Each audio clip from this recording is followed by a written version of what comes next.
First exercise में जितने pattern थे हमने कंप्लीट कर लिया है। इस क्वेश्चन को देख के पता चल गया होगा कि हम लोग सेकंड एक्सरसाइज में आ चुके हैं। तो सेकंड एक्सरसाइज में सबसे पहले तो आपको वैल्यू टेबल लर्न होना चाहिए, क्योंकि बिना वैल्यू टेबल के आप कुछ नहीं कर सकते।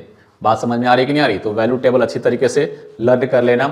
ये बस सोचना कि एग्जाम में जाएंगे तो ट्रिक लगा के बनाते हैं ना कि 4 से डिवाइड किया और फिर अंडर रूट लिया, ये करने की फुर्सत एग्जाम में बिल्कुल नहीं होती। इसलिए टिप्स पे लर्न रखना, किसी के भरोसे मत रहना और एग्जाम में ऐसे वैसे बनाने की कोशिश ही मत करना। तो चलो स्टार्ट करते हैं सॉल्यूशन।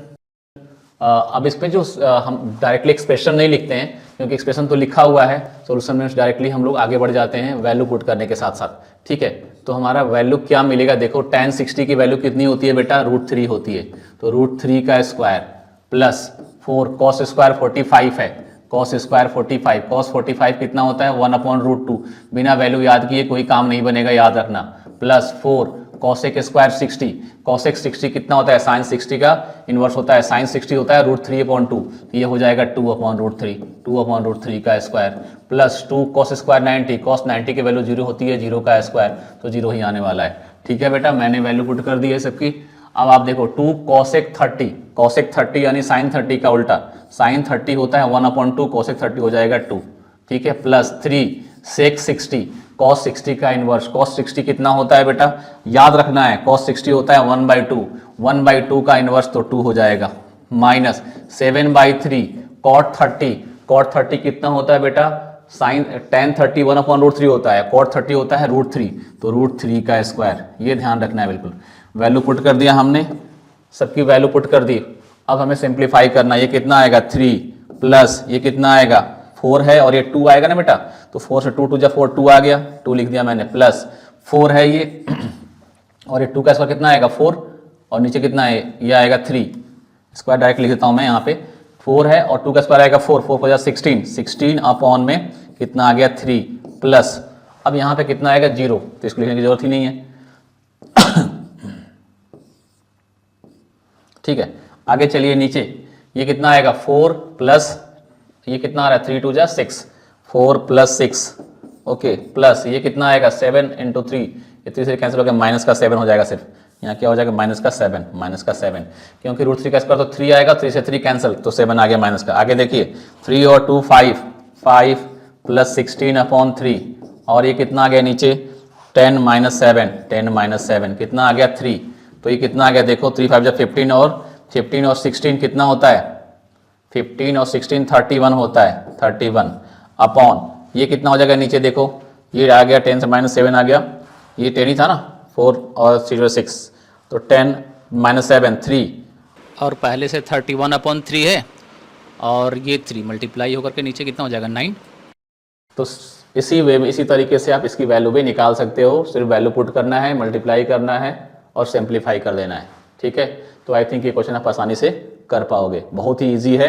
इस क्वेश्चन को मैंने करके दिखा दिया, अगला क्वेश्चन आपको करना है। अगला क्वेश्चन कुछ इस तरह का है, आपने ऐसे क्वेश्चन भी किए होंगे, बहुत ही इजी क्वेश्चन है, करने का तरीका भी इसकी तरह ही होगा, लेकिन यहाँ पर हमें वैल्यू फाइंड आउट करनी पड़ती है पहले। तो यहाँ पर हमें क्वेश्चन में क्या कहा गया है? देखो यहाँ पर दिया गया है कि tan a - b equal to this, tan a + b equal to this. तो आपको क्या करनी है? Find the value of a and b। वही सेम क्वेश्चन, उसी तरह का सेम क्वेश्चन यहाँ पर भी है, a + 2b equal to this and cos a + 4b equal to 0, then find the value of a and b।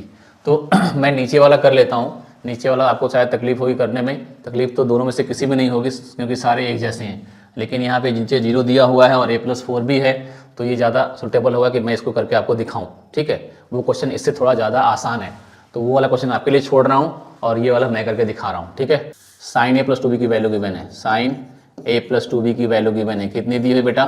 sin a + 2b की value है √3/2, और क्या गिवन है? दोनों को पहले लिख लेते हैं एक बार, फिर स्टार्ट करते हैं। cos a + 4b, cos a + 4b की वैल्यू गिवन है, और इसकी वैल्यू कितनी गिवन है? 0। ठीक है, और आपको सॉल्व करके a और b की वैल्यू निकालनी है। कैसे करते हैं ऐसे क्वेश्चन को? बहुत ही इजी क्वेश्चन है, करने का तरीका क्या होगा वो ध्यान से सुनो। सबसे पहला काम ये होता है कि पहले उसमें से एक पार्ट को लेना, कोई भी एक पार्ट ले लिया हमने, सपोज करो हमने इसमें से ये पार्ट ले लिया sin a + 2b equal to √3/2। हमने कौन सा ले लिया? sin a + 2b equal to √3/2। हमारा अगला टारगेट क्या होगा? अगला स्टेप क्या होगा?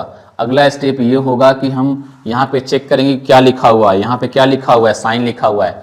तो हम लोग क्या करेंगे, इसको भी साइन में एक्सप्रेस करने की कोशिश करेंगे ताकि हम इसके साथ कंपेयर कर सकें।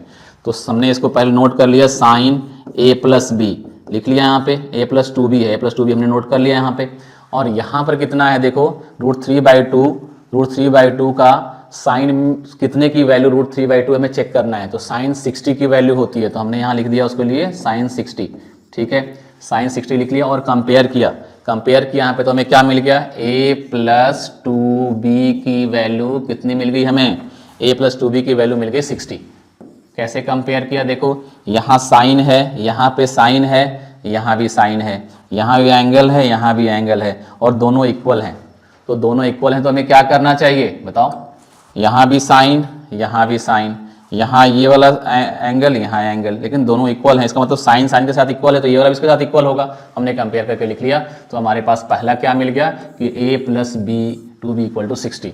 अब हम दूसरे वाले पार्ट को उठाएंगे, हर क्वेश्चन में ऐसे ही करना है। दूसरा पार्ट लिया हमने, दूसरा पार्ट हमारे पास क्या था, दूसरा पार्ट हमारे पास है cos a plus 4b, a plus 4b equal to कितना दिया हुआ है 0। फिर 0 को कंपेयर करना है तो हम क्या करेंगे, इसको भी कॉस के फॉर्म में लिखेंगे 0 को। तो 0 कॉस में कितने की वैल्यू होती है बेटा, कॉस π/2 यानी 90 डिग्री की वैल्यू होती है। कॉस कितने की वैल्यू होती है, 90 की वैल्यू होती है। तो cos a plus 4b equal to cos 90। अब हम कंपेयर करेंगे, यहाँ a प्लस 4b, यहाँ कितना है 90, यानी हमारे पास क्या मिल गया, a plus 4b equal to 90। हमें क्या मिल चुका है, a plus 4b equal to 90।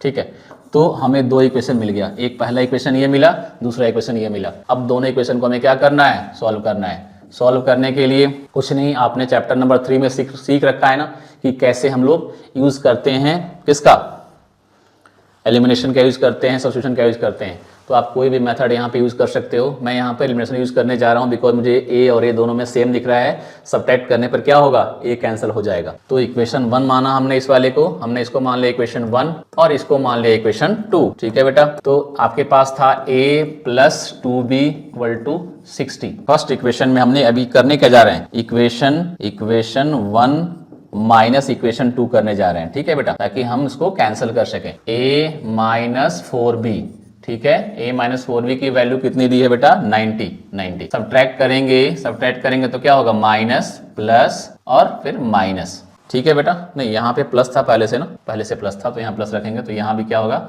यहाँ पर भी क्या होगा, अब ध्यान रखना यहाँ पर भी माइनस का साइन है, ये यहाँ पर माइनस का साइन है, तो ये तो कैंसिल हो गया। ठीक है, यहाँ पे कितना आ गया, माइनस का 2b, ठीक है, और यहाँ कितना आ गया, माइनस का 30, है कि नहीं। तो माइनस से फिर ये माइनस कैंसिल हो गया और b इक्वल टू कितना आ गया बेटा, 15। अब आपको a की वैल्यू निकालनी है, किसी भी इक्वेशन के अंदर हम क्या करेंगे, इसको पुट करेंगे। आपके पास इक्वेशन क्या था, ये देखो a plus 2b equal to 60। तो अब आप यहाँ पर b की वैल्यू पुट करने वाले हो, तो a plus 2 into 15 equal to 60।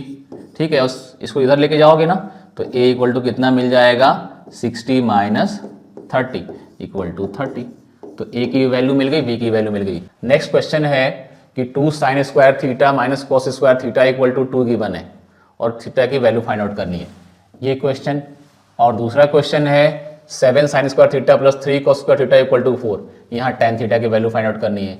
ये दोनों क्वेश्चन देखने में थोड़ा सा अलग लग रहे हैं कि भाई एक जगह आपको ये निकालना है tan थीटा, दूसरी जगह थीटा निकालना है। तो दोनों में हमें पहले थीटा ही निकालना है, इसमें तो थीटा ही निकाल के छोड़ देना है, बट इसमें थीटा निकालने के बाद उसमें tan थीटा के tan के साथ पुट कर देना है और उसकी वैल्यू निकाल देनी है।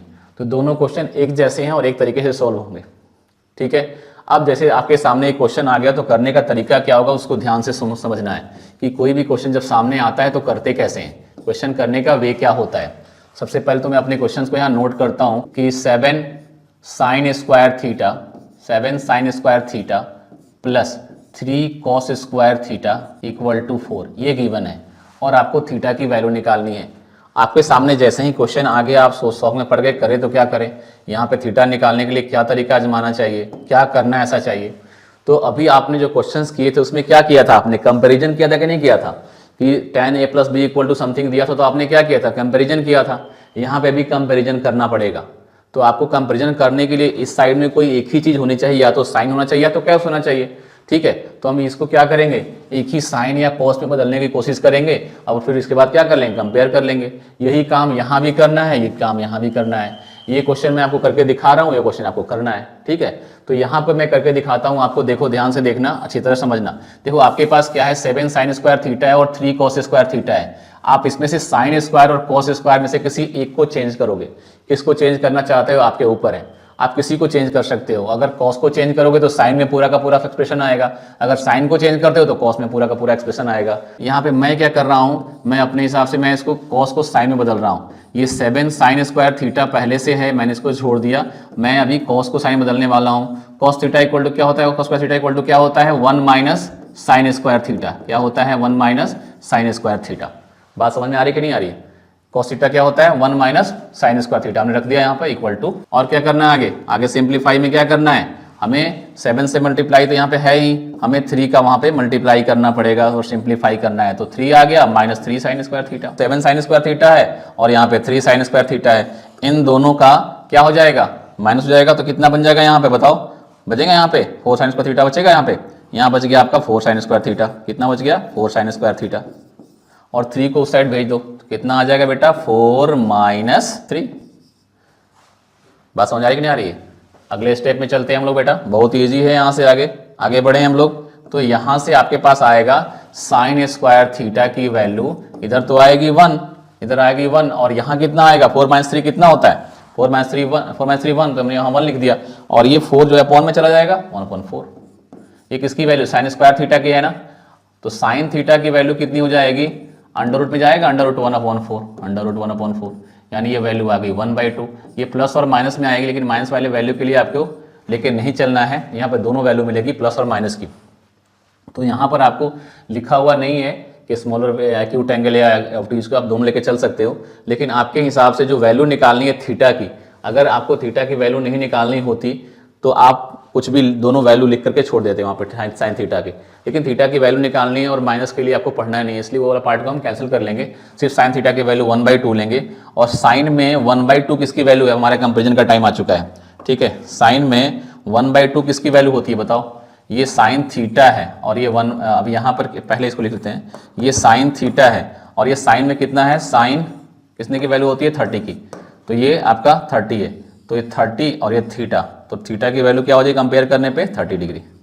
ठीक है, ये तरीका होता है कंपेरिजन का। आपका जो भी वैल्यू होती है और जो भी यहाँ पे ट्रिमेट्रिक रेशियो की बनता है उसी के टर्म में हमें इसे एक्सप्रेस करना होता है। एक्सप्रेस कर लिया, थीटा की वैल्यू हमने निकाल ली, तो थीटा की वैल्यू 30 आ गई। और आपको निकालना क्या है, tan थीटा की, तो tan थीटा की वैल्यू निकालिए, तो tan 30 कितना होता है, 1/√3, हमारा आंसर हो गया। कोई डाउट तो बताइए। ठीक इसी तरह से इस क्वेश्चन को भी आपको करना है। आई थिंक ये क्लियर हो गया होगा आपको कि कैसे करना चाहिए। जब भी ऐसा क्वेश्चन आता है वैल्यू फाइंड आउट करने वाला, तो आपको सिंप्लीफाई करके सिंगल टर्म में एक्सप्रेस करना है, और सिंगल टर्म एक्सप्रेस करके फिर आपको एंगल के फॉर्म में जो आपका यहाँ पर ट्रिमेट्रिक रेशियो आएगा उसी के फॉर्म में एक्सप्रेस करके और कंपेयर करके वैल्यू निकाल लेनी है।